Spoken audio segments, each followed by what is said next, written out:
Hi, my name's Grant Batty and today I'm cooking up some pizza at Carbis Bay in Cornwall. This pizza has warming spices and incredible sweet chilies, and the star of the show is the chicken. The chicken's been covered in harissa and wood-fired in Karu 12. This is my fiery Rustica chicken pizza. To start, we're going to cover our chicken with this incredible harissa paste. Place 2 tablespoons over the chicken breast, making sure to cover well. I also like to cook the chicken with a lemon that's been cut in half for added flavour. Place onto a hot skillet and cook for 15 minutes at 300 degrees C or 570 Fahrenheit. Turn the chicken halfway through to make sure it's cooking evenly. Return to the oven, and when it's fully cooked, squeeze the lemon on top of the chicken. Using a sharp knife, finely shred your chicken and set aside to cool.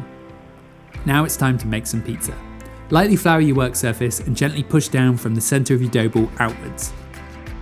I like to pick the dough up using the back of my hands and stretch the dough outwards to form a 12-inch pizza base. In the centre of your dough, place 2 tablespoons of tomato sauce and evenly cover your dough. Top with some freshly torn mozzarella cheese, the harissa chicken, sun-dried tomatoes, raquito peppers sliced in half, and some fresh basil leaves. Drizzle some olive oil over the pizza and finish with some grated parmesan.